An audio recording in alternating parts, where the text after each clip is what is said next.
for it. Wait for it. We are now live. So hello everyone and welcome one and all to the Geek Battle show here on the Extreme Improv Extreme, as well as Geek Battle YouTube, Geek Battle Gaming YouTube, Geek Battle Twitch, Kick channels, all over the place. Now, on the show tonight, we're going to be discussing all kinds of things that's happening within the world of geekiness. But first things first, as always, let's hit the intro. Welcome to the Geek Battle Zone. We discuss comics and puny minds are blown. We debate Marvel versus DC, Skeletor, X-Men, and Ron Weasley. Judge David slams down the gavel and Cap dreams of Henry Cavill. It's a Geek Battle stream, nerd rage as we assemble our Geek Avengers team. Welcome to the Geek Battle party. We are the Justice League and our Batman is Marty. Sick Hitler's a Tim as movies are greenlit. Every new movie, Dev's already seen it. Xbox, Star Wars, and Star Riders. He-Man, Star Trek, and David loves spiders. We battle as Marvel and Disney loves Blink, and we try to crown the Geek of the Week. It's the Geek Battle Show. Welcome to the Geek Battleground, where we use the Force and the One Ring is found. Cap is wrong about Resident Evil 6, and everyone watch out, 'cause oh shit, it's thick. Gerald and Tim and Diz will try to win at the Geek Battle Quiz. David and Dave will confuse their crew as they dive in the TARDIS of Doctor Who.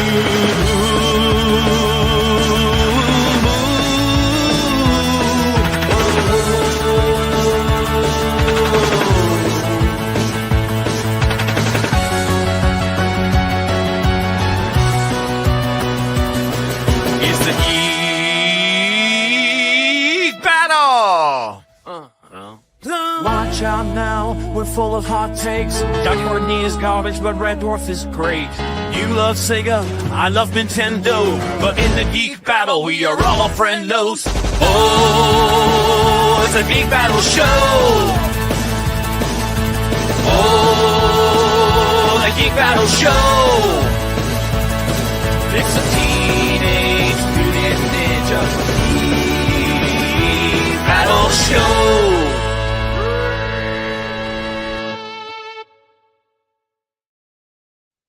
Okay, so welcome to Geek Battle. Now, we've just got the cream of the crop here today, and Capelthave. So, Cap, say hello to the people. Hail from the land of leopards, elephants, and the cream of the crops, the pumpkin patch himself. It's me, Capelthave. I probably said this geek fact before, but I'm going to say it again because it is the season. So the guy who wrote The Headless Horseman, was basically the Legend of Sleepy Hollow, is the guy who actually created the myth that Columbus is the one who found America, not Americano Vespucci. So he's a fiction author, so he wrote the greatest fiction that fooled the all American people. Oh, there you go. I did not know this. Well, so Sleepy Hollow. Because he wrote the autobiography of Columbus, and the actual Columbus story was really brutal. So basically Columbus went around the Mediterranean, not the Mediterranean, like basically South America, and started killing people. So he was like, I can't tell this kind of story. Let's just make him a great explorer who discovered America. Okay, well, I did not know any of that. Dev has joined us. Apparently today, Dev, you're feeling the Capcom. Say hello to the people. Hello to the people. But yeah, so there's a particular reason I have the Capcom logo on my thing, because Capcom have been really stupid this week. Ooh. So Capcom usually have these fighting game events, like the Capcom Cups and stuff. Aside from Evo, they have their own like world tournaments. The Capcom Cup, this year's version of the Capcom Cup, will be pay-per-view. It was only supposed to be streamed, but it's the first time they're charging for it. That's ridiculous. Wait, so people have to pay to watch people play video games? Yes. Guys, look, just watch my Geek Battle Gaming YouTube channel. You can watch me play video games any day of the week for free. Go watch Dave MC's gaming channel. That's the same thing. He just plays video games. On the what? Dave MC. Yeah. Where is Dave MC? I haven't seen him in like 2 weeks. But yeah, that is crazy. Dev, did they say what the pricing is? $12.99 or something. That's ridiculous. Do you know what? Like, what I can say is at least they're trying. You know, you can find so many ways that you can part fools from their money, I guess. And if it works, it works. Does video game players have like followings like LeBron James does? Yeah. Like no, like what? Have you on the internet and not know this cat, right? I mean, like, I mean, they were not the people that I thought about, following. Like, no, but the guy who did the what they call the Daigo parry for the Evo, like Daigo Mihara, the guy who did the parry video for Street Fighter 3, has a huge following. But just like any of the big YouTubers, like Mr. Beast, like when you go on Mr. Beast's channel, this might be fun to look up actually. Like his earliest videos are like him playing Minecraft. Yeah. And who are the other big ones? PewDiePie. And what was it? What did he start off with? So Minecraft. I'm not sure if he started with Minecraft. He played a lot of low budget horror stuff, games and things. No, that was Markiplier. Make some noise, guys. It's playing some stuff I don't have the notes to. Okay, Jesus. Mr. Beast, how could he do this to me? He's got enough money without monetizing me. But yeah, so you look at this. I'm not a subscriber, Mr. Beast. But when you go onto his videos and then go onto oldest, my worst Minecraft saw trap ever, Harry Potter mod in Minecraft, 31 million views. I bet most of those are since he's become huge, where they're like, you've got to see what this first one was. Yeah. Then you can see the drop off 6.2, 1.6. But this is crazy. What Pokemon? He's literally playing Pokemon on the Game Boy Advance or something. It's Pokemon Showdown, which is like a battle simulator. Oh right, okay. But look, so at what point did he actually start not being just a gamer? How much does PewDiePie make? So look at that. At some point, so he was literally doing videos where he probably wasn't a someone yet, saying about so we can look back on these videos and work out when we became someone. So how do you spell PewDiePie? I just read it. There we go. Let's see what his first videos were about. And his earliest video, oldest, Minecraft. Jesus. We should just be playing Minecraft on this show, guys. I fucking hate Minecraft. I can't get into it. I wish I could. I just don't understand the purpose of it. It's pixels. Give me cool stuff. Yeah, exactly. Cool stuff. It's. I mean, like it's sort of a weird. I mean, like even Pokemon, I get because like even Pokemon like has like battle scenes and there's cinematic stuff to it, and also their 2D drawings. Like pixelated stuff, I always go, why isn't Pac-Man that famous? What, Pac-Man? Pac-Man isn't famous, what? Wait, Pac-Man's incredibly famous. No, I'm saying, like, why can't people just become famous playing Pac-Man? I mean, at least I can play Pac-Man.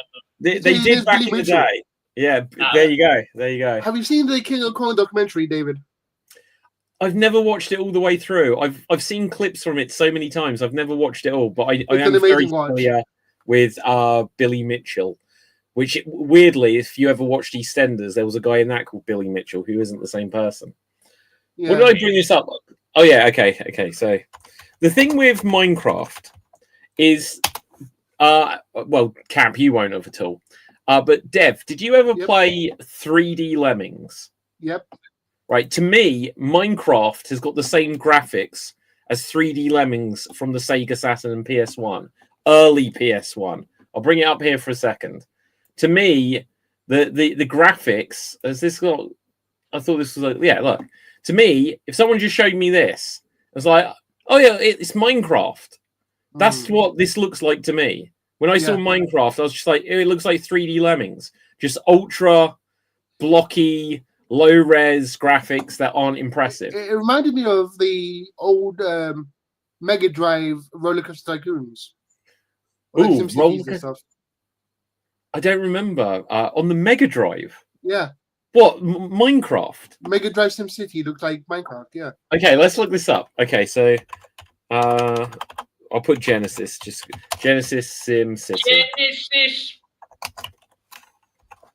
Genesis SimCity. Looks like Minecraft. Oh, wait. Perhaps I shouldn't have put Genesis. Oh, man, has no one uploaded this? Is it the same on the Super Nintendo? Yeah. Okay, let's load that one. I'm pretty sure any game that still has pixels will look like Minecraft. Oh, this just looks like a bad clip.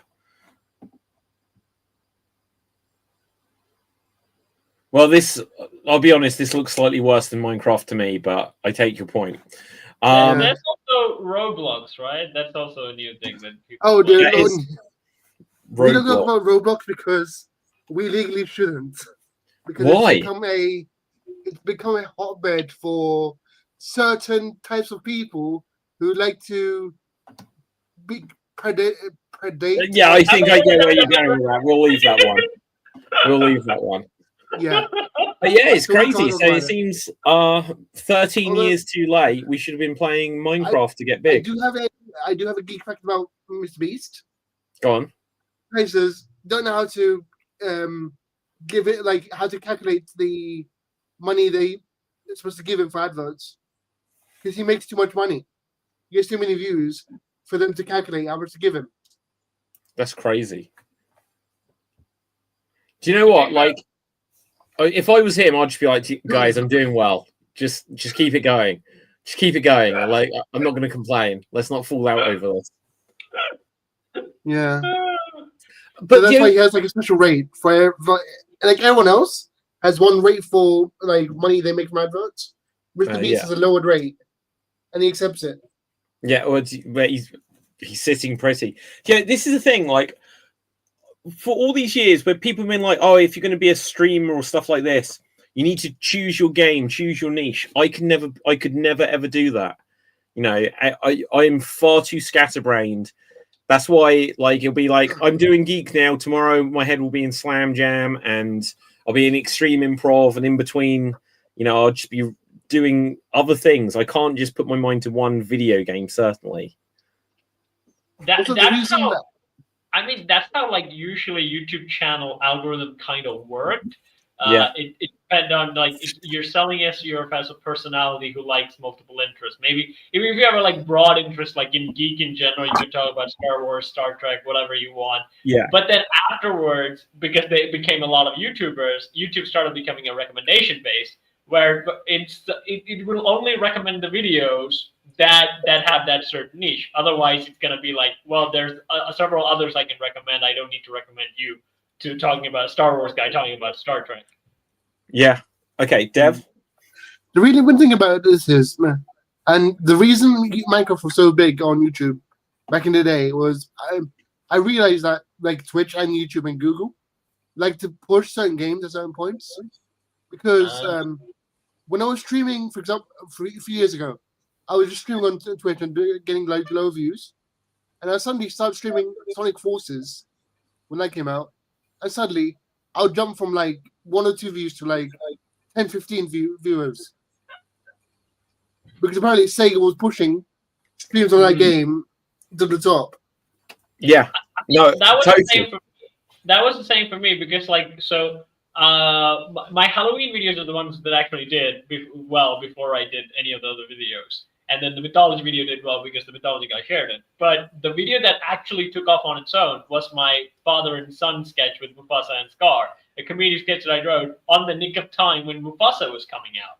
So it was like, yeah, blow this up, people. We need to keep talking about Mufasa. See, it's so weird. Like, the best example I can give comes from TikTok, but I know it is the same across the platforms. On the Geek Battle TikTok, I haven't done any in ages, and I'm planning to do more soon, but I'd used to just sit there and say a theory off the top of my head. And I'd speak about Doctor Who. Film theory. Right, but like, I'd sit there and speak about Doctor Who, and suddenly I was like, shit, 30,000 people watch this. right? I was like, this is great. Next day, so guys, in the Avengers, it's like 200 people watched it. I was like, shit, have I gone down? My 15 minutes is over that quickly. And then I'd speak about Doctor Who again, and it would sell 10,000 views. I'm like, I'm back on track. The next day, I'd be like, so in Demolition Man. No, they just like, it's like, but if people like my channel, shouldn't they see if they also like this? They have similar interests to me. But literally, if I speak about, it doesn't matter if I speak about Star Wars, the Avengers, Harry Potter did okay, but like some of these huge things, they don't push me at all. They want me to, speak about Doctor Who does well for me, Back to the Future does well for me, and Red Dwarf does well for me. Everything else, they're like, we already have people talking about that. I was like, but I could be one of those people. If you let me do well on Doctor Who. I think it's also because before you would get videos from the channels that you subscribe for. So your page would be filled with the people that you actually subscribe for and whatever they have put out that week. You would probably be like, hey, I like this person, so I'll watch it anyways. But right now, your whole recommendation page is always like new things coming up to you. So you might Google like if you even have the thought to actually search the name of the channel, then you'll probably get the updates. But probably I think like 5 of a channel piece people are actually Googling or actually searching where's their next video. But otherwise, it's all just recommendation based. It's so true. So let me see. I've got this will tell you something about me, guys. So I've got my YouTube here. Oh, look, it's recommending us. So that's a good thing. Yay! So there's us. It looks like I'm scratching my nose. Fantastic. Right. Okay. But it's telling me about Cyborg, about WCW. I've never watched whatever this is, but I have seen that channel before. That looks like some Terminator, Resident Evil, Mario Kart. So it's all the things like I talk about on here is exactly what it's probably just listening to my voice with all these devices. But it's got me some good stuff there, but I don't think I'm subscribed to any of those channels. Maybe that one, because I definitely know that channel name, but never heard of that. Never heard of that. It's not even showing Squad Deeds. Look, Ghostbusters. Yeah, exactly. Oh, hang on. Return to Oz. Oh, what a great movie. But anyway, I digress. So social media battle. Yeah, well, do you know what? It's so relevant though, because like trying to do all this stuff, it's like so relevant. And whereas we're talking about things that came out in the 80s, 90s, and noughties, like in 10 or 15 years, the next generation will just be like, so I remember PewDiePie from back in the day, and it's just like it's because films don't do well. Earlier today on Twitter, someone responded to a tweet I'd done about the Thunderbolts, and this is quite a fun story. They'd said like it's got 95% on Rotten Tomatoes, and I was like, this time next week that'll be 68, and loads of people were like having a go at me about it, and I was just like, no, the movie's going to be shit. I quite like it actually. I was like, the movie's going to be shit because all the Marvel films are shit nowadays. Just doing a little bit of, I gave a view and people start attacking you. So you fight fire with fire occasionally. That was in April. And suddenly I got a response to it today. So I was just like, what is wrong with you? I was like, they were like, so how's those numbers doing? It's still at 88%. I was like, how's its box office doing? The film was a flop, right? Isn't that what actually matters? But again, I can't believe David is like Twitter trolling these people. Do you know what? It depends what mood you catch me in. I got put into Twitter jail a few months ago because what I write is really funny. It's like funny stuff, but I understand that when you write it, you don't always know with the your intonation. Wonderful comedic voice. Yeah, it doesn't have the intonation with it. But yeah, I'll fight a little bit of fire with fire occasionally. It's like when he read it, it's like, how's its box office doing, idiot? That's what he's hearing. But they're just like, you and your, I don't like this. You want it to fail ideology. I'm like, whoa, keep your ideology talk away from me. What's going on? But anyway, guys, let's talk some fun stuff. Apparently, the Xbox, you now have to pay $30 a month for Xbox Live, and that's apparently doubled overnight, which is crazy. So God knows how much that is a year for like their annual pass on it. But I haven't paid for Xbox Live. Who's paying for all these? Yeah, exactly. Cap, I'm just going to be a PC gamer soon enough. These things are getting too expensive. I just buy 10 years in bulk, and then like every 10 years I buy 10 years in bulk. How can you do that? Stack it for 10 years? You just keep buying it like again and again, and like when you add it, just adds like an extra year. Wow. Wait, so if you do it 10 years at a time, like 10 years ago, you were like, I've got Xbox for 10 years. It cost me $150. And then your next bill comes through. It's like $1,590. Right. Yeah. Not ideal. But no, that is the smart way of doing it. Yeah. So I did 2005 when it first started, 2015, and then 2025. Wow. So I'm good for 2035 now. 20. Okay. Okay, cool.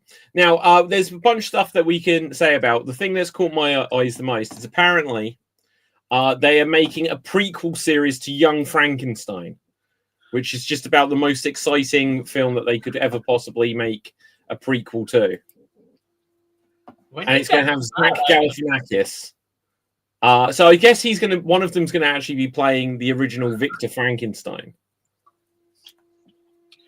Two of them do not have the charisma or the comedic style of that guy. I forgot that Gene name. Wilder. No one has the comedic stylings of Gene Wilder. Yeah, they both of them do not have that. No, I don't know. Like they're both funny. Yeah. Well, I like the idea of that universe continuing. Dev. If I was in charge of Hollywood, what I would do is I would take Jeremy Allen White and have him remake every Gene Wilder movie. He looks like Gene Wilder. Who? Yeah. Hang on, I'll show you. I always know him from the Kerry Von Erich movie. I know him from Shameless. Okay, so Jeremy Allen White, Gene Wilder comparison. Right, let's get this going here. Like, it's crazy how much they look alike, actually. Look at this guy. He could play Gene Wilder. That's insane how much he looks like Gene Wilder. Yeah. Does he have his charisma? Yeah. I only saw him playing one of the Von Erichs. I forget which one. Did he have? And you know what I realized who also looks like Gene Wilder? Who? William Regal's son. Shit, what's his name? Charlie Dempsey. Oh, yeah. Charlie Dempsey, WWE. Let's see if anyone else put Gene Wilder. No, it doesn't come up. Charlie Dempsey. Oh, yeah, someone has done a comparison. So, yeah, there's something there. Not as much as the other guy, but there is something there. Yeah. He's too hench. Well, he's not actually that hench, but he's probably too big a guy to play Gene Wilder, though. Mm. But if it's like any... No, but the question is... who'd be playing... I can't forget his name, the comedian from Superman 3. Richard Pryor. Okay, guys, this is some weird coincidence thing here. I'm going to show you something. Earlier today, I was looking up Gene Wilder and Richard Pryor movies. I literally bought. I don't know if I bought See No Evil, Hear No Evil. I've seen that. And Stir Crazy. I bought these today. But yeah, no one could play. To be honest, like on looks, that guy could play Steve Harvey to play Richard Pryor. Richard Pryor. Okay, I'm going to put in Richard Pryor biopic. He might be too old. Even Eddie Murphy can't move anymore. So how would he? Yeah. Richard Pryor. Although... Let's see if there's anyone that did play a young Richard Pryor. No. I don't know who could play Richard Pryor and do him justice. Like, some of these people, these are like once in a lifetime talents where there's so much. I don't think you could copy like his voice and delivery and mannerisms. I don't think you could do it. There's a guy on SNL who does a perfect impression of every black comedian. Yeah. His name is Jay Farrow. Jay Farrow. He does an impression of every. Like, that was amazing. Yeah. Wow. Yeah. Like, perfect. What's his name? Jay Farrow. Dave Farrow. Jay. Oh, Jay Farrow. I mean, that's also a thing. I would say, like, who are the modern actors that like ooze of charisma? There's not a lot. Modern actors that ooze of charisma. Yeah. I don't know. Like, there's definitely no comedic actors anymore. Right? No way. John Cena, he said. John Cena. Well, the funny thing is, he has not given good roles. Like, I think John Cena would have been awesome as Shazam instead of being Peacemaker, actually. Here's the funniest thing, right? John Cena as an actor is bad. John Cena as a person has infinite charisma. Yeah, I think I think he should have been in more movies where he's not being a comedic clown. I think he should. No, I'll tell you something.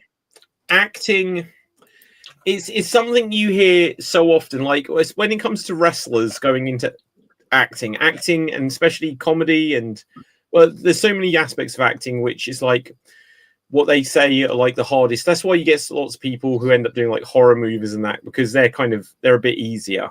Like, when I forget what it was, we've spoken about it before. There was a CM Punk film where he was the main actor in it a few years ago, and all of his lines were super short. And it's just like, I'm sure he could learn the lines, but his acting was really not believable. And I watched for the first time, I watched Terrifier 2 a couple of days ago. And post-credit scene, Chris Jericho is in it. And it's like the lines, I was trying to separate him from just being Chris Jericho, the wrestler. But he was like, hey, pass me some of that pumpkin pie. Oh, yeah, get some of that cream on it. And nothing about it. It's just sounded fake. It didn't sound like a real conversation, you know. And so, just putting yourself across as a character. So many of the wrestlers, they can't get out of this big over the top kind of performance. I think they did it so long that they're finding it really hard to switch off of. I mean, even in actors, right? Some actors play themselves throughout their careers, like Ryan Reynolds, Dwayne The Rock Johnson. They just play themselves throughout their careers, and they're just fine. Some people, they have range. Like, I would say Will Smith has great range because he has done dramatic movies where he's very dramatic. He can do comedic, and also he can be the charismatic, charming straight man that's in most movies. But it's rare to get that. It's really rare to get those people, like, you know, flexible at everything. Yeah, so let me just give this quick example, and then I'll come to you, Dev. So if you look at Dave Bautista, who people more and more are saying, well, Dave Bautista, he's the best wrestler turned actor. It's because he's naturally quiet-spoken, and so it lends it to the film. But when he's in Guardians of the Galaxy, and he's like, that's so silly, ha ha ha, it seems so fake. It's just like dialogue, say it in your own voice because it is naturally quiet, and then it will seem more believable. In my opinion, Jericho and The Rock, it's all big. Go on. In my opinion, The Rock, before he started playing The Rock for every movie, when he tried on his early on career where he tried different roles, was a much better actor than Batista, because Rock can actually say lines, big ones. He can give you a monologue. Well, one of the headlines I saw today was about Smashing Machine, which I haven't seen yet, but there was a story just here, something about now he's doing something out of his comfort zone, and he's, you know, doing Jumanji is his comfort zone, and doing Fast and Furious is a comfort zone. So now basically he's pissed off at Batista and wants to get like an Oscar or something by playing an MMA guy. Although one of the YouTubers, Kian Tomorrow, who does like MMA videos, did a review on the film, and he said like it's good, but it's not something really that exponential. Like this doesn't really give you that vibe, and that was kind of disappointing because like this was the first movie I thought The Rock was gonna act. You thought The Rock was what? The Rock was gonna actually act. No, he doesn't do that. Right. Honestly, no, like. No, he does try in the film. Some of the clips I've seen in it, it's just like it's kind of like it's very similar. It's just that he's more quiet. That's the difference. He's just a little more quiet than his usual wanky personality. Yeah. I can hear. Is someone typing? Yeah. What's the clicking sound?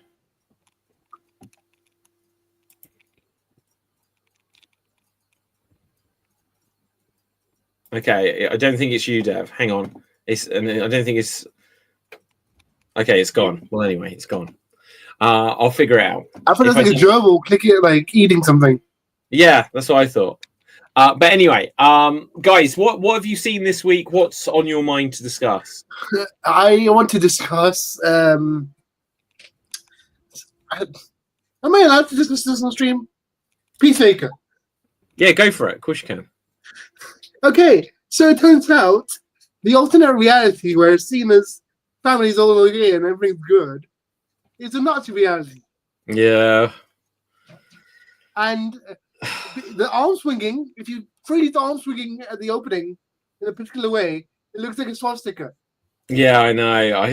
They've removed it from Fortnite. Yeah. Even though that dance is from the first opening, which has nothing to do with this. Is it? It's not the same dance on the first series, though, is it? No, but the arm swinging dance that has the shape is from the first opening. Okay. Well, do you know, it's interesting saying about Gene Wilder earlier is if you've never seen The Producers. Okay, so in that, it was originally just a movie. Then they made a musical. Yeah, exactly. So well, they put on. We won't sing it and glorify it, but they put on the musical "Springtime for Hitler," and in the dance choreography, it's very clever. But they have some of the shapes they do, where like these people dressed in Nazi uniforms end up just like throwing shapes of swastikas, and then when I haven't seen Peacemaker season 2, and I gave up halfway through season 1. Although I haven't seen the clip, but I did see that Lex Luthor makes an appearance in it. Spoiler. Yeah. So I don't know the context of it at all. So if you do, you can fill us in on that. But I did. But the idea was that they said something about that there was some sort of like little tease or something of the plot in the dance in the first series. And then when the second series were like, oh, this is an alternative reality where the Nazis won World War II, and this is what the future would be like after it, which is like Man in the High Castle or something like this, you know, I guess. Wolfenstein? Is it Wolfenstein?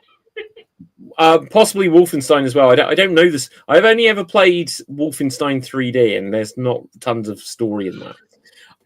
But so then Peacemaker had got this dance, and people were like, oh, that was a thing. And so then, like, obviously Fortnite was just like, people are now saying that this is a Nazi thing. So I saw the tweet where Fortnite said, we've taken this down until we've had a discussion with the producers of Peacemaker about what the intention was behind this dance that we've put into our video game, which I think is the right thing for them to have done.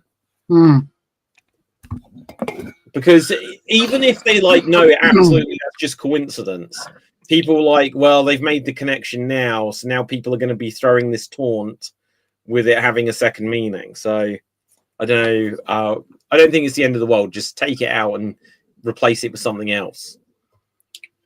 Yeah. I've not checked out Peacemaker season 2. I didn't have much urge to see season 2. So I've been out of the loop. The hamster's back. Yeah. Who's back? The hamster. Yeah. No, as in the hamster in the stream is back. Yeah. If I work out where the clicking is coming from, guys, then I'll. Wait, when I talk, is it when I talk? Keep talking. No, I don't think so. No. Anyway, guys, let's not worry too much. I'll try to troubleshoot it as we go along. But you were saying, Cap. Yes. So I have not had the big urge to check out Peacemaker season 2. Two things. I praise John Cena for doing good stuff in the first one. I think his acting, John Cena can act. But again, I wasn't really that much invested in the Peacemaker story. Anyways, before season 2, we had Superman, and Superman kind of meh out of the whole DC experience now, and it did not want me to say, oh, what's gonna happen in this universe. I really don't have that urge. Yeah, no, I really agree that was Superman kind of like, I was like, oh, I don't think I care about what this built universe is going to be now. And Peacemaker, yeah. I didn't like Peacemaker. I didn't like Suicide Squad. I've not been interested in Peacemaker season 2. I've not been interested that I've heard that it's just trying to be the boys. And I just don't think you should cross over stuff like the content that they've done in Peacemaker and Suicide Squad with Superman. I don't think they should ever connect. But anyway, Dev. So I've been watching season 1 and 2 as it comes out, religiously. Yeah. And they're definitely doing what you just said they shouldn't do. It's really, really, really interconnected.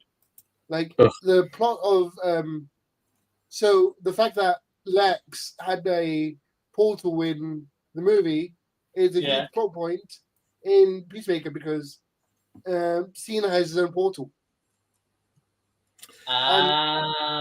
So, is there anything that means that Ezra Miller couldn't turn up from his George Clooney experience? Because literally, this is not a reboot at all. Yeah, it's a weird-ass reboot where they'll pick and choose. Yeah, but the whole point, if they've got the other dimensions right there, it means they're still out there.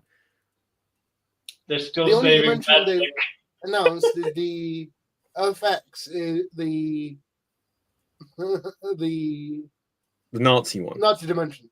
Yeah, but I know, but still, if they're saying there's a multiverse, and their previous thing had the multiverse where it was like everything counts, and I think James Gunn said that everything counts at the time because he was like, "Oh, you're making this Flash movie, I better try and promote it." Just so that it doesn't bomb because I'm rebooting everything. Yeah, Shazam is in the Elseworld. He kept saying Elseworld for any sort of project that was still alive while he took over DC. But James Gunn hates Shazam because Shazam was designed to kick him out of the company. Yeah, him and the Rock. The Rock admitted it, and James Gunn admitted it. I think if Shazam did well, James would have been out of the company. Oh, yeah. I wish Black Adam had done well. I was on Team Rock on that one. I still am like, is James Gunn sent as a spy from Marvel? Now, obviously, Marvel fired him, but is he just on a mission to take down comic book movies now? Because I liked Guardians of the Galaxy 2. The first one, I can't ever really get into. The third one was hit and miss at different points. Yeah. Suicide Squad was terrible. Peacemaker was even worse. So, and then Superman, there are things to enjoy. It gets every single character wrong, and that's that. Yeah. The really funny thing to me is always going to be, The Rock knew James Gunn wanted a new Superman, so he got Henry Cavill on purpose just to try and screw up the plan. Yeah. I wish The Rock had succeeded.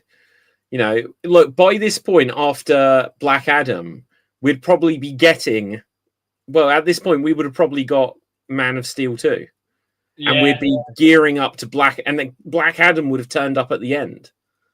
And then we'd be like, Black Adam versus Superman is next. And our debate right now would be like, why is it called Black Adam versus Superman? Superman's the original superhero character. It should be Superman versus Black Adam. Yeah, again, I was not pretty much happy with The Rock because, again, he turned the famous villain of the DC into a hero which Like I would Venom. go, yeah, I would go, Like Joker. no. It's like, no, stop doing those things. These guys are great as villains. Keep them as villains and then do your best acting with it. Like, think about The Dark Knight. Joker was the antagonist. He was not the protagonist. And he delivered a great performance, and that's the most memorable thing about the movie. You can still be a bad guy and do a great film. You can be a side character and be the greatest character in that film. I think the problem is that, like, the winds have changed, like the phases that things have gone through has gone from a bad guy just being they are bad and it's very clear they're bad to, well, we need to give them logic and reasoning for why they're doing the things that they're doing. And so now the next step is, well, the villains, we just make them the heroes. Let's make a Joker movie and a Cruella and a Maleficent movie. No one's really a bad guy. Guys, I just need to check something. I'll be back in 1 second. I'm not bad for like that type of storytelling because like that does give some good ones when they Back to You do it in Treasure Planet when they give Long John Silver a redemption arc that worked out, and also in Meet the Robinsons you had Goob, which also was nice. But when you start turning around Maleficent, I mean, she was the classic villain. Like, we liked her as a bad guy. Why did you change her to be this like, oh, she was misunderstood and traumatized? No, I want her to be the fun witch that curses babies. I want someone who is a dick for the sake of being a dick, for fun, who cannot be redeemed, who will not change his mind. He's being a dick because he wants to be. Who are you speaking about there, Dev? You're like, I want any type of villain who's a dick because he feels like it. For example, the closest will probably be Homelander. Yeah, but he also has like a tragic backstory and stuff, isn't it? Yeah, like you can do anything and make it work to a degree. So if you look at like Cobra Kai, the premise of that is Maleficent. We're going to take a villain and portray them as a sympathetic hero and stuff like this. But then you'd still got LaRusso in it. So it's like, well, okay, so when it's the next scene, you suddenly see, oh, everyone's like got lots of levels and stuff like this. But when you're doing whole movies just based around the villain, where you've now got to make them the hero, and it's Cruella de Vil, and it's like, wait, her destiny is to kill all those dogs. She's going to kill all the dogs. I can't be on her side. But it's trauma, David. Yeah, exactly. Okay, so this is a bit of a spoiler. Go on, Dev. You say first. See, okay, so the way they did Cobra Kai, I really, really, really wish that like Terry Silver was a really good redeemed good guy, and then John Creature gets addicted to cocaine again, and that's how he becomes evil. Yeah. There's always room for different type of stories, villain perspective stories, anti-hero stories. But there should also be, fun, classic bad guy versus good guy story. Again, like we kind of put too much thought into certain things where you just say, think about Lord of the Rings. It's a giant dude with a mace. I'm Sauron.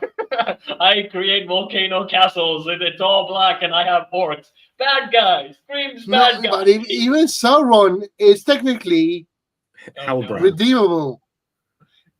No. Wait, do you mean just because of Rings of Power, or do you actually have doesn't he want to wipe out everything to start from fresh? No. So Sauron. Well, how's that redeemable if you are one of the things that exists? So here's the thing: Sauron was a student of Morgoth. Morgoth was like the evil god thing of the Ilúvatars, and Valar was like it's like evil. Sauron was one of his disciples. Sauron really cared about order. He wanted everything to be ordered. Like he's the industrial complex that Tolkien feared in World War II.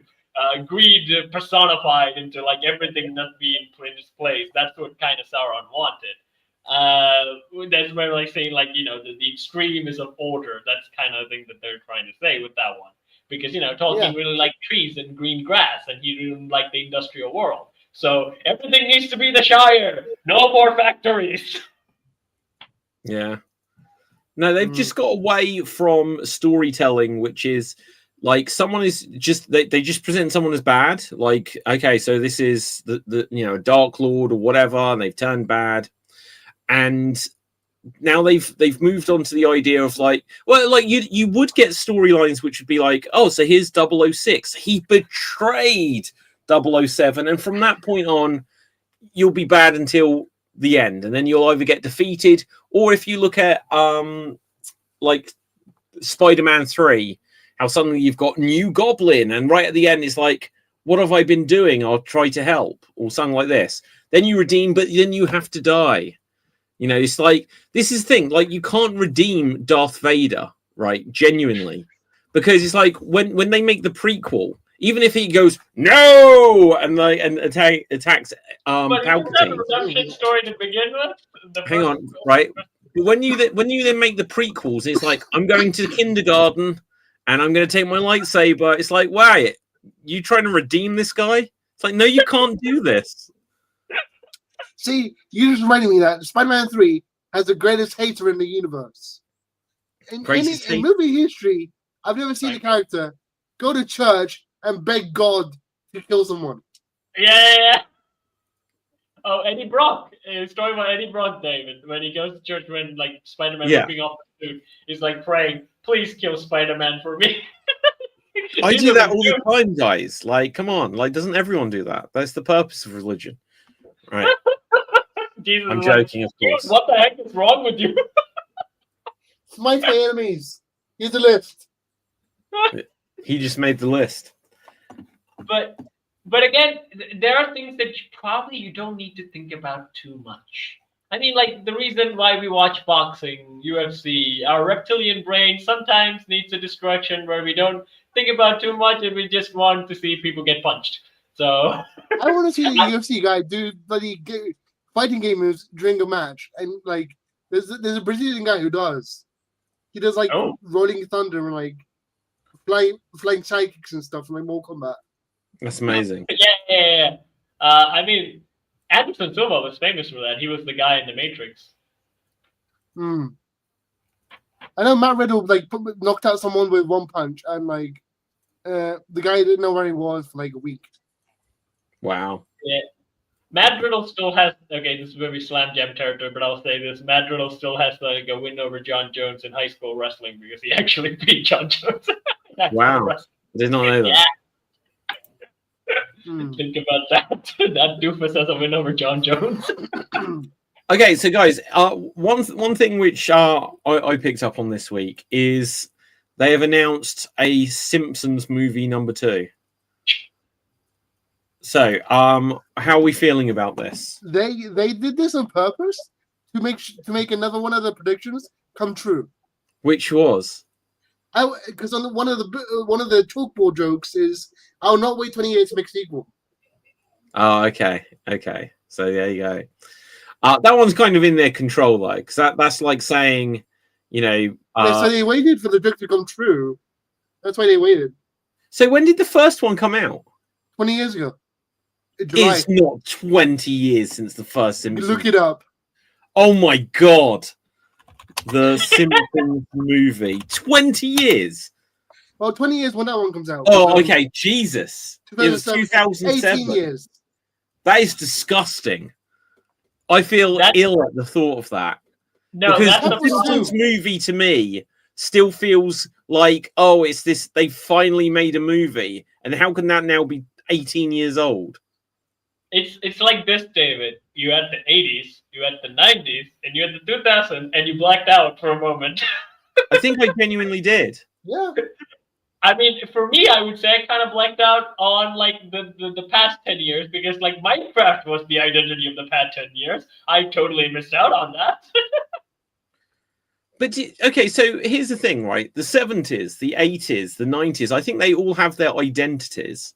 And we've said this before, but things since then, it's just like 2005 onwards is all just the same decade. They do have an identity. We're just not really familiar with them. I would say like the early 2000s to 2010s era would be the superhero identity because like you had the entire Marvel universe Just Yeah. like that was the biggest thing. But then after, I would say, 2013 onwards, it was the influencer and gaming era. So Minecraft was the identity, weirdly. Yeah, go on, Dev. So from the 2000 to 2010, we had the millennium era where it was like new millennium, new technology, new like weird colored phones and weird colored gadgets, and like popularizing and like reality TV and stuff. Yeah. Was 2000s, and then 2010 became tech, and then 2020 was COVID, and then now we're in like second half. Yeah, like it's very weird to think that the Simpsons movie came out 18 years ago, and the thing is, I hope it's good, but I felt really sad when I last watched the Simpsons because the voices sounded old. Like Mr. Burns sounds like he's actually 104 years old now. Yeah, and so I could play someone that's old, but I could do it with a lot of energy. Right, let's do this. But now he genuinely sounds like Smithers, help me. Right, and he sounds genuinely old. It's just like, oh, and Marge sounds old. It's like when they got James Earl Jones to do Mufasa for when the Lion King live action came around, where he was like, I can't be bothered with this shit. I'm just going to read the lines. Okay, so James Earl Jones. Wow. About that, David, though, they are slowly, what they're trying to do is slowly they're replacing every character one by one, gradually. So people who have they replaced? Into it. Like Milhouse, right? Yeah, Milhouse. There's a whole list of like sliding cast members coming in. Like they're gonna be like in there for 6 months, and then the next one will be in for 6 months. Next one will be for 6 months, and the main 5 will be lost. Was replaced. Wow. Because okay, so in terms of replacements, I know that based on like race or whatever, that they say, oh, the white person shouldn't play Dr. Hibbert or whatever. I think they got new people to play Dr. Hibbert and like Lou the cop. I don't think they ever got someone new to play Apu though, right? No, they just, yeah. I know that the actress that played Edna Krabappel, she died. Yep. And I think they killed the character. Yeah, they did. Okay, so it'd be interesting because when we bring up here like who the voice actors do, it's like, so obviously if he's the voice of Homer and Krusty, are they going to say at some point, oh, we'll get someone else to do Krusty? That'd be super weird for him. It's like, oh, I'll voice Homer whilst you voice me across the way, sort of thing. I don't know, but look, so Julie Kavner, she is 75. And Marge is meant to be 36 years old.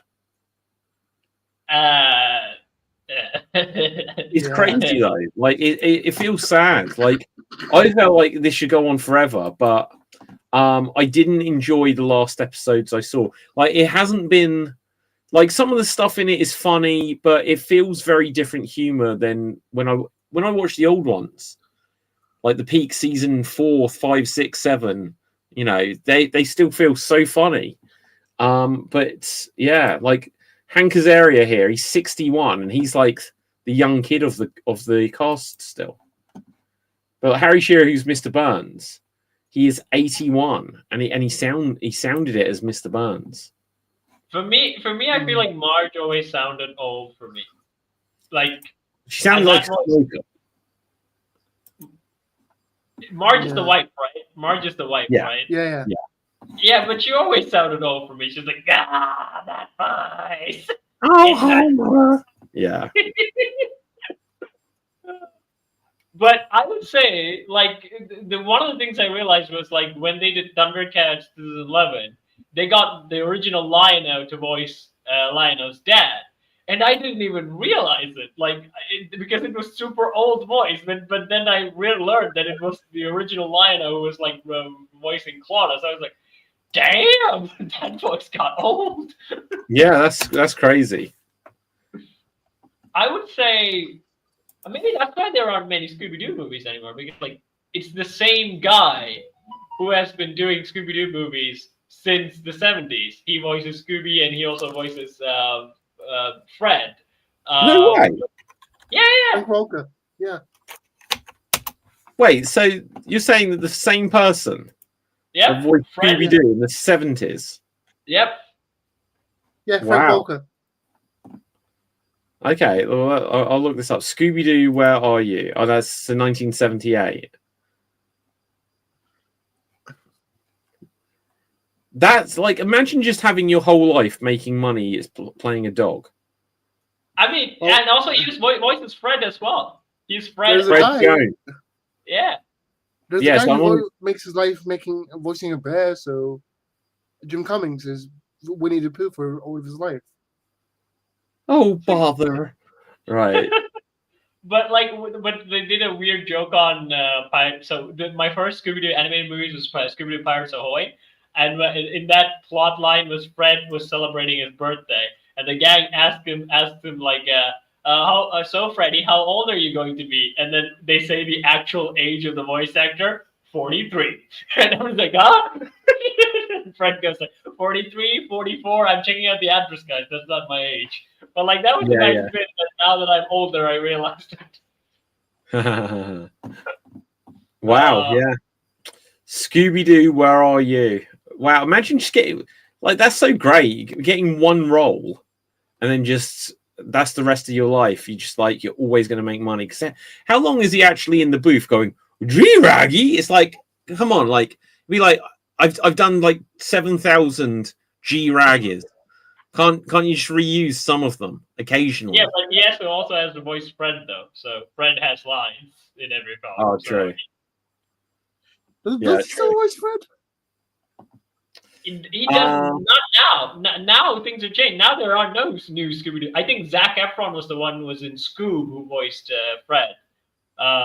First, which Scoob 2020. Let's have a look. Yeah, that one had a new cast. No, he still played Scooby-Doo, and then then let's see who's Fred. I can't even see that Fred's in it. Zac Efron is Fred. Yeah. Ugh. Yeah. Ugh. That is wrong. It's not that bad actually, because I think he realized that he can't voice a young teenager anymore, so he had to back off from Fred and then just voice Scooby. Yeah. Okay, let me guys. If you could be the voice actor for any like character from a cartoon, like let's say a cartoon, not a movie. They might do a Scooby movie or whatever, but let's say it had to be originally from a movie, so you can't just choose like Cartman. Cartman. Okay, fair enough. Let's say it's like a children's cartoon, though. It can be a series or is it just a movie? No, not a movie. Definitely not a movie. They could make a movie of it, like a Scooby-Doo movie. But I mean, like, if you're choosing something like Thundercats or Transformers or whatever, what would you want to do the voice of? Well, right now I don't want to pick Thundercats because like it has fallen out of the culture. Right. Do you say Ben 10? Yeah. Oh, I don't know it. Ben 10's nice. Ben 10's a solid pick. I would say Leonardo. It's from That's a good choice. Yeah. I would quite possibly choose a Ninja Turtle as well. Because they will never stop making it. Have you guys seen the new Battle Nexus comic series where every single different teams of turtles are fighting each other? I have not. No, I've not seen this. It's like a comic series where all the different continuity turtles are in a tournament against each other. Damn, if the 2003 Turtles didn't win, this thing is rigged because they will beat up every turtle. No, they got murdered by the black and white ones. Okay, fair. Literally, so hang on. So does it have like the live action 1990 movie? Oh, they're going to win. No, they will lose. It has all of them. So who do you know who wins? I believe it's the Mirage black and white ones that win. No. Look, the original isn't always best. No, the black and white can win, David, mainly because those turtles. Yeah, they like to murder. Yeah, they flat out. They don't care. They use their weapons. They just stab you, and that's it. 2003 Turtles are kind of like that too, but again, they didn't overboard. The worst thing they did, they decapitated Shredder. But even that, he was like, robot alien thing. So, but in terms of like, if you take out the classics one, I would say the 2003 ones are still the most powerful, considering the other animated stuff. Like they do a lot. They had 10 season, I think. Yeah. That's it's the 1988 and 1990 cartoon and movie. They are the only Ninja Turtles that matter. No. I don't know. Like they might be good, but they never got the designs of the turtles right after the mid-90s. My favorite out of all of them is, when in terms of turtles in animation, I would say for me it's the 2003 ones. In terms of Master Splinter is 2012 one. That's the best. So far nothing can beat it yet. But in terms of like when it comes to live action, I agree the 90s one's still the best. Like the Michael Bay one is crap. Oh my god, they look horrific. I can't tolerate it. It's just Just put them in rubber suits. Yeah. David, I put all the covers in the Geek Battle Facebook.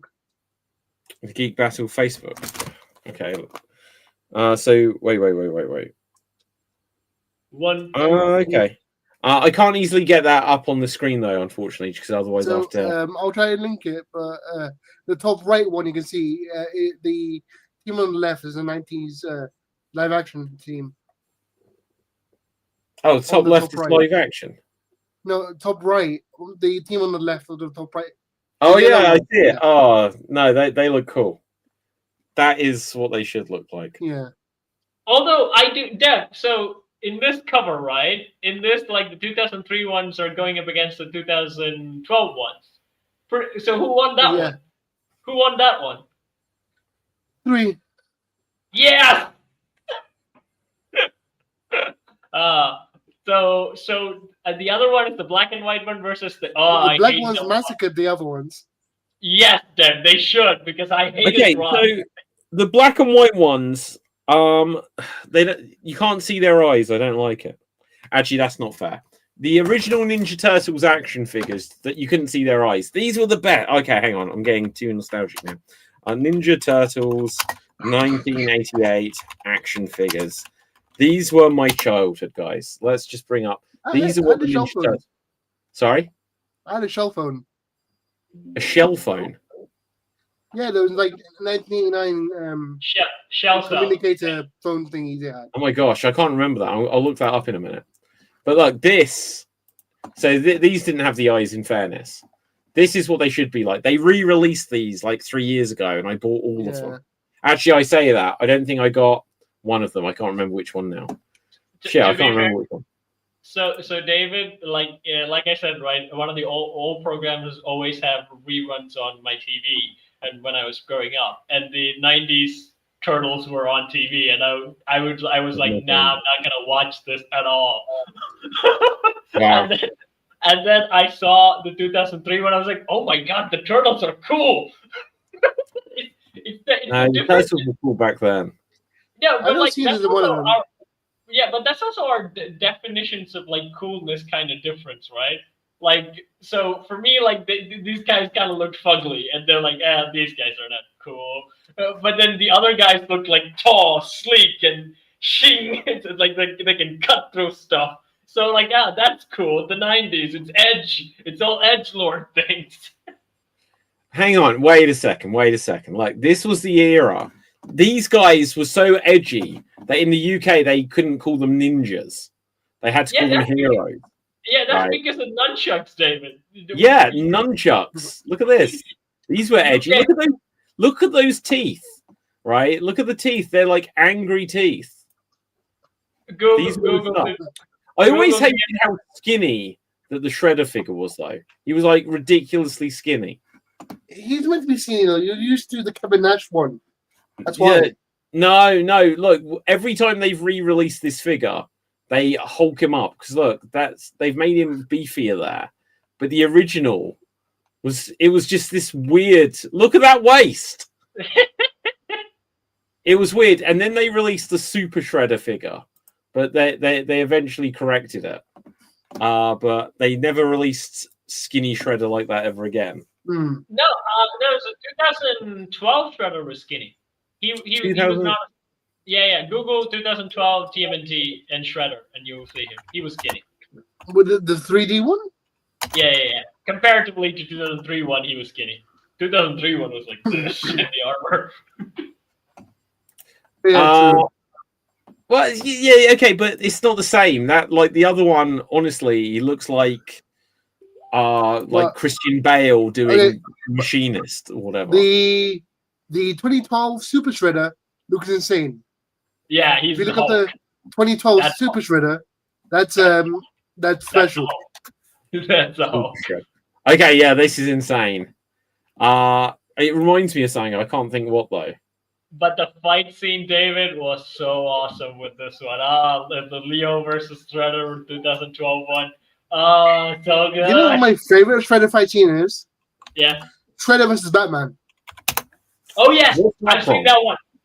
Batman versus Ninja Turtles. Yep. All right. Okay, so hang on, just very quickly. This is where they did the Super Shredder figure, and when I was a kid, I was like, "Oh, thank God!" I was like, "This one actually looks like what Shredder does in the cartoon." Kevin Nash. Yeah. Okay, so guys, what else is on our mind before we there's lots of bits and pieces today, no major topics, but what is on our mind to discuss? Marvel cancelled a upcoming movie, but they don't reveal what it is. It's meant to come out next year. A Marvel film that was meant to. When is Doomsday coming out? July 2026. So that is next year, because I did actually see a thing that said about next year Doomsday is the only Marvel film coming out. I didn't realize that something was cancelled. Isn't it like Doomsday in July and Secret Wars in December? What in July? Doomsday in July and Secret Wars. No, they're putting them both out the same year. I believe so. That's a massive error. That's so stupid. They literally need to. You think when they did Infinity War into Endgame, that's why Captain Marvel became huge in between, because everyone thought they had to watch it. And my bad. I got the date wrong. It's Spider-Man in July and Doomsday in December. Okay, but you still say they've cancelled something for next year? Yeah. It was probably Blade or in what was that awful one called, The Eternals 2 or something like this. Yeah, Eternals was never happening. Eternals 2 was never happening.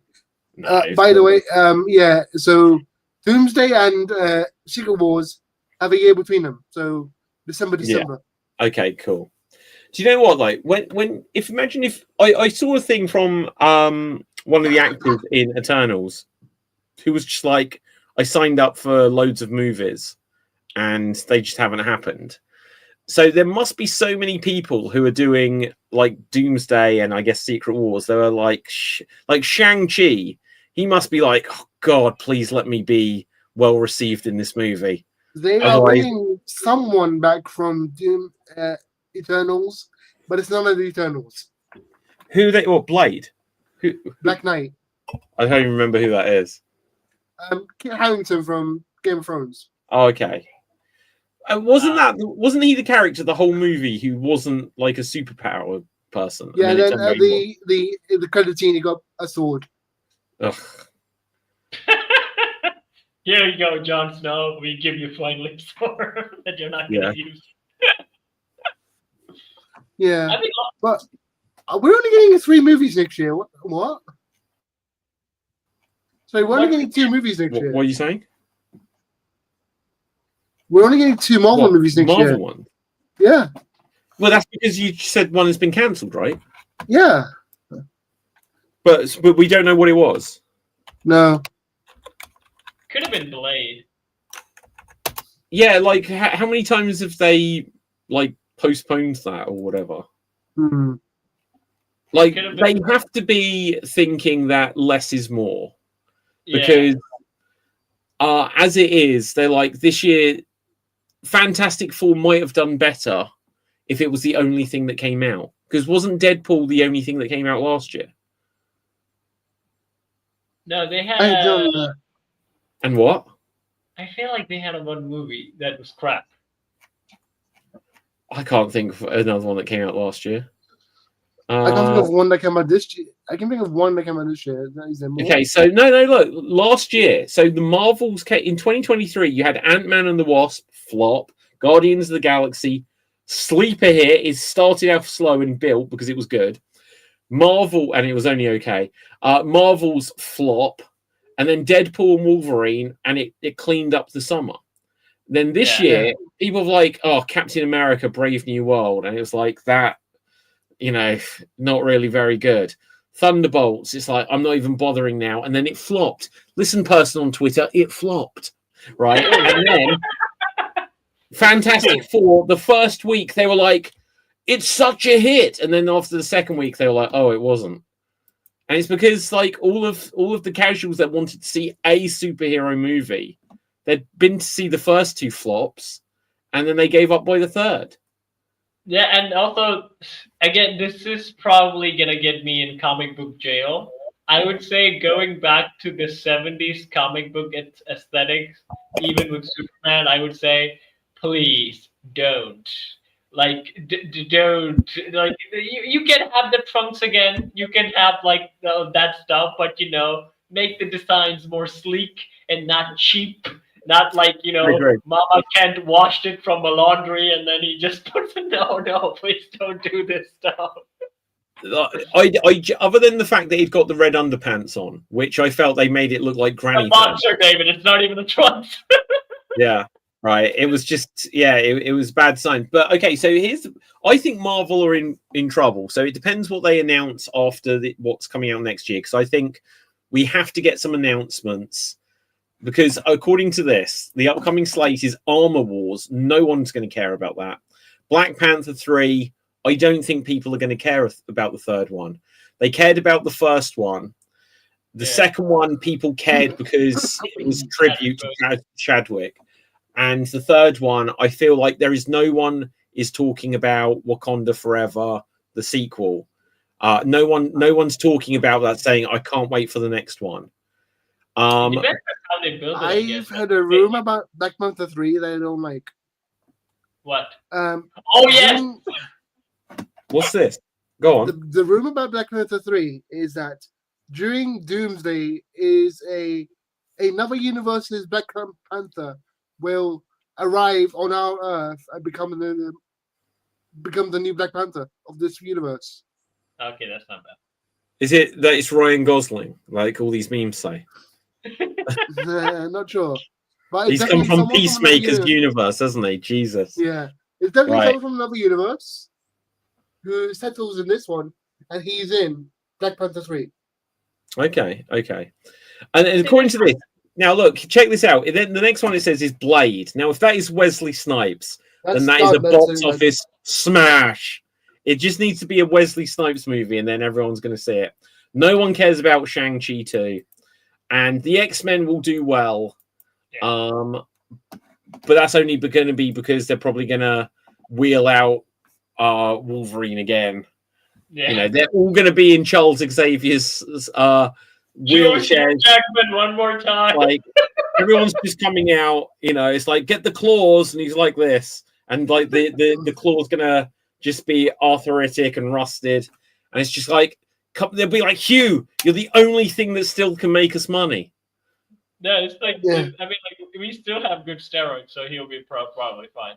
I mean, like, I saw the man skip ropes like 3 minutes straight during a show in New York, so he's fine. Like Deadpool said, until you're 90.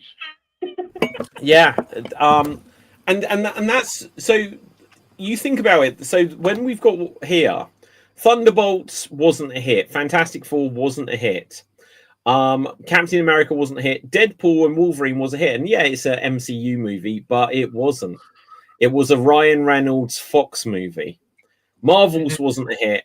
Guardians of the Galaxy was respectable. Ant-Man wasn't a hit. I think did Black Panther 2 actually? I think it did do well, but like we said, it was got a lot of goodwill towards it. So box office 859 million. So yeah, that one did very well. What was Fantastic Four? 521 million. So it's not the end of the world, but this was Fantastic Four. So literally, Disney bought Fox just to be able to do that film, and then it underperformed. You go back, Thor: Love and Thunder. We're getting into COVID era stuff. Doctor Strange. These weren't well received. Literally, people are still saying this is the first good one since No Way Home, which came out in 2021. We're on the verge of being in 2026. I mean, Doctor like Strange pissed off a lot of people because again, it's Sam Raimi sneaking in a horror movie disguised as a superhero movie. Yeah, and it was a weird. What's that series? What's the series that the Scarlet Witch was in? I forgot. WandaVision. WandaVision sequel. Yeah.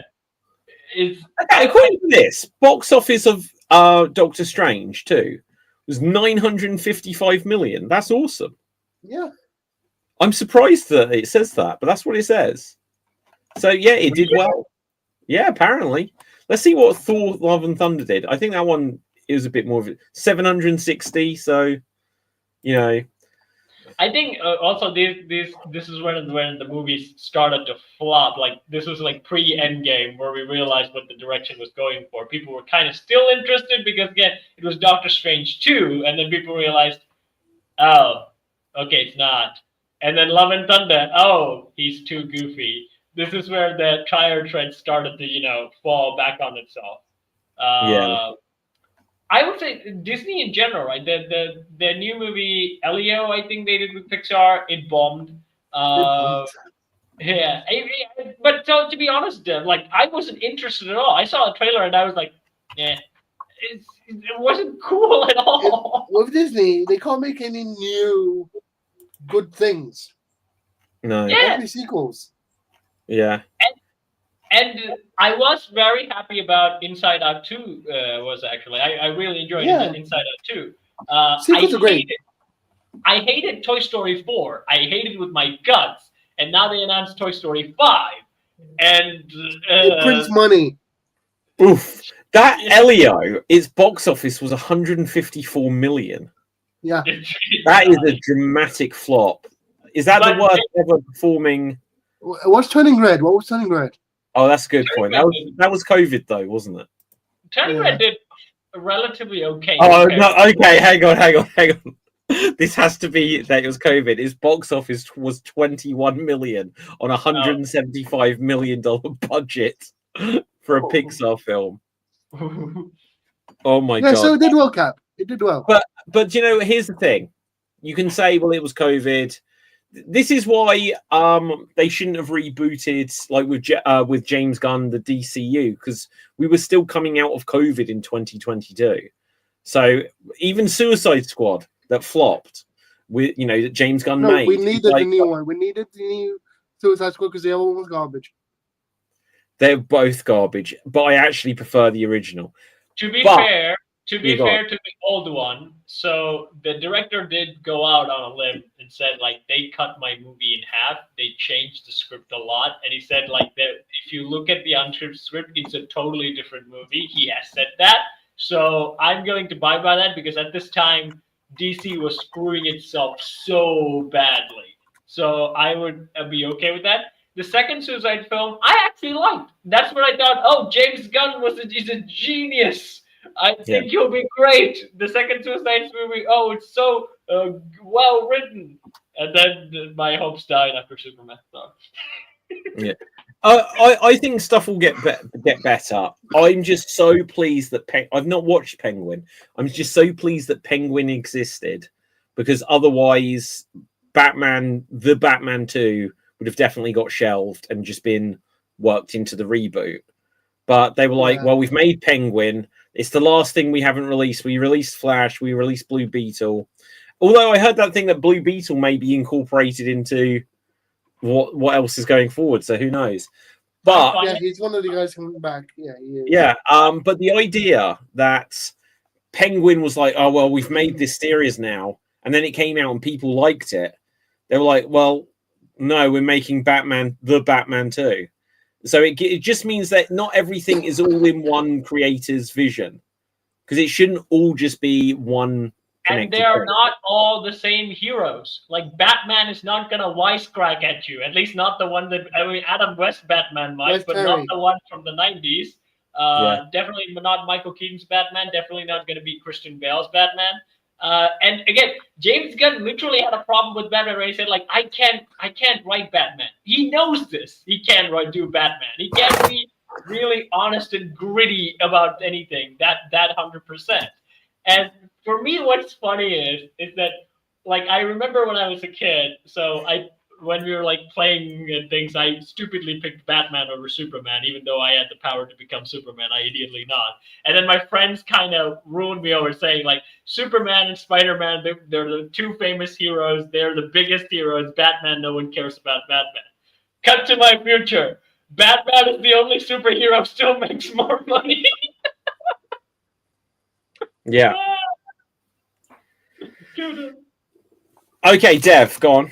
So, what I wanted when they announced Pattinson as Batman, what I wanted was Keaton as Bruce and Pattinson as Terry. Oh, yes. That would have been amazing. Like, that would have been the perfect thing to do. Because Keaton was the right age, and Pattinson was the right age to play both those characters, and that would have been perfect. They could still fucking do this. Like, give us Batman Beyond. Like, get that kid from Cobra Kai who was Blue Beetle, unfortunately. Oh, gosh. Yeah. Guys, hang on.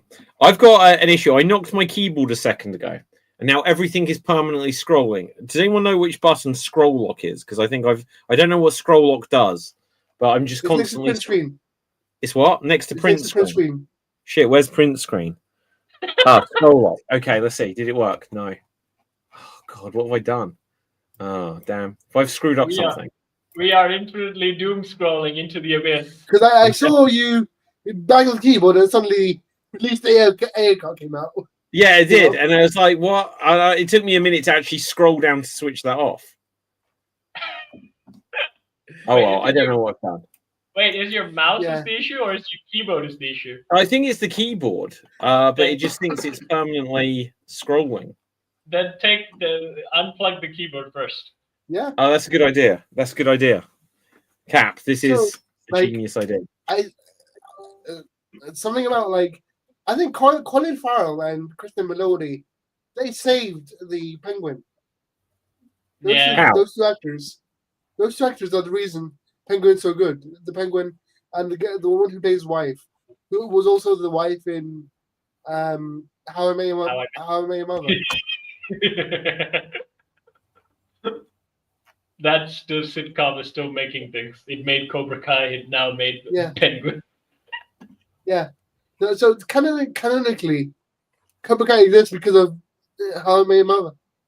Yeah, Wow, it's who's that? Barney Stinson, who completely misread the character and thought like the bad guy was the good guy, and he was the producer too of Cobra Kai. He actually was pitched the idea. He was like I brought a Karate Kid. It's like, you're not William Zabka. Yeah. Go on. Awesome. Go on, Dave. No. Go ahead. You go ahead. No, like basically, like this whole thing of like Robin tried to get his favorite Karate Kid character, but then they actually got Ralph Macchio thinking it's him, when it was actually William Zabka. Yeah. Right, guys. No, go ahead, Cap. Yep. That scene you should watch, David. That was the birth of Cobra Kai. Like How I Met Your Mother. I have seen it where he's in a costume and he takes it. Yep, that's the one that started this all. I almost didn't answer Robin's voicemails, but after 7 times, I gave it a go because you truly understood what the movies are about. So when Robin asked me to come to your bachelor party, all I could say was, "Yes, Sensei," and then like he does the whole pose, and Bonnie's like, "William Zabka," and cries. My funny thing was, like, I think David has not seen that, so I was the only one who's seen that How I Met Your Mother scene. And when he's like raving about, Oh, you knew about this, Dave. I thought you didn't know about this, like the whole thing, because I was the one who told you that. And you were like, Oh no no, way. no, perhaps I hadn't. I have since. Sorry, yeah, I have since seen it. So I think so. When you weren't here, Deb, so I was like, these guys were all raving about Cobra Kai, and I was like, it was born from How I Met Your Mother. Yeah. Dave, did you ever see the Funny or Die sketch that Ralph Macchio did? No, I've Like not. in 2010, when Ralph Macchio was this out of work actor who only known for Cobra Kai, only known for Karate Kid, and he was on like several types of drugs, and everyone was trying to get to quote from Karate Kid.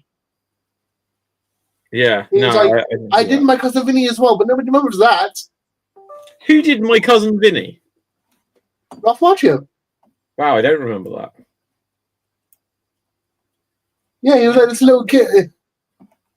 He was the kid, like they got in jail. My Cousin Vinny. Okay, my keyboard's working again. Okay. Yeah. Yeah, with Aunt May was the Joe Pesci's girlfriend. Which Aunt May? The original. No, No. the newest one. Ugh. The hot Right. one. The Thank God. hot one. The Marissa hot one. Tomei. The one Wait, no way. Oh yes. my God. Yes. No. Oh my God. Yeah, I completely. Do you know which forgot one? this. Hang on This one one. second. Wait, you're This with one. Aunt May? Yes. Wow, that's awesome. It's gonna What be did you that say top to her when Holland. you met her? What did Huh? you say to her when I you lo- met her? I left her in My Cousin Vinny. Did And you he's like, really? you're an OG. Yeah, because she had What did you say to this? She was like, "Oh my God, you're an OG. I'm gonna give you a hug." Oh, No, she wasn't allowed hugs, but she broke the rule. okay, that's awesome. I wanted to do the Spider-Man gif for you, Deb, when you showed that picture. No. Oh, to be fair, yeah, that's Ralph Macchio, and that's Marissa Tomei in the background. That's crazy. I haven't seen that film in a long time. It was really good. Yeah, and the Herman Monster, the judge. the Frankenstein was the big giant one, Yeah. is the judge Yeah. in that movie. Wow. I also have this Who is that? Mantis. Yeah, I thought it was. Wow. Ah, no, cool stuff. Cap, who's the most famous person you've met? Probably not famous for you guys. It's the local true. guys. Yeah, okay. Well, I've met The Rock. I've interviewed Dwayne. I saw him yesterday. You saw him yesterday? Yeah. Where? Smashing Machine premiere. Wow. You went to the Smashing Machine premiere? Yeah. Well, have you seen the movie? Of course he has. Well, why didn't you tell us about it? Is it worth seeing? Yes, it's worth seeing. Like for the first time in his life, Dwayne's acting. Wow. But you know what? Like, I think the amount of makeup he's got in that, I think he should only register as a CGI character. I mean, it's the weird thing with the rest of it. Like, I could see, I mean, like, he has actually lost a lot of weight. The new picture of The Rock is like, he's off the juice. You can clearly see. Yeah. So, yeah. We might see him in like doing like any sort of like any slice of life movies. But he's like, I think Rock does have a good, stage presence when it comes to, he knows lines, he can read, memorize, and do stuff with it. So I think he can do more slice of life movies. Yeah. Right, guys, I'm gonna have to begin to wrap things here though. So let's find out where we can find everyone on social media. Starting with Capelthave. You can find me on SWAT Deeds. It's the spooky season, just like the spooky logo with things. There's gonna be a Bounce of Harrison episode 2. I do have a new actress, and it's from Extreme. You guys will know. And then a lot of Extreme people is gonna be popping up as I go to the series. And also, there's gonna be a Mufasa and Scar Halloween sketch next week, and then afterwards, I will do a Mickey Mouse Halloween special as well. So it is the spooky season. A lot of stuff's gonna be coming out. My recommendation for this week, again, it's the spooky season. I went back to watching episodes of Supernatural. I would recommend that. There's a specific Halloween episode I can recommend, and there's also one with the pagan god, which is also really good. So go check them out. Okay, Dev. You know me on TikTok and Twitch on the name FWDAT, and my geek recommendation this week is Peacemaker. And as an aside, I really hope they add in as a stinger. They just drop G.I. Robot from Creature Commandos into the Nazi universe because he'd be having a party there. Okay. Creature Oh gosh, I Commando. forgot. Creature Before we Commandos existed. Yeah, no, I would say that turned out to be relatively nice. Actually, I enjoyed that one. One episode I really did. Okay, cool. Now, my name is David Pistansky. You can find me on Facebook, Instagram, and Twitter at David Pistansky, spelled Pustansky. You can also get any of my books, including Extreme Improv 2, Bigger Book of Improv Games, which is available worldwide on paperback and Kindle. And with that, until next time, stay safe, always stay extreme, live long and prosper. May the force be with you. Nanu, nanu. And we are off the air.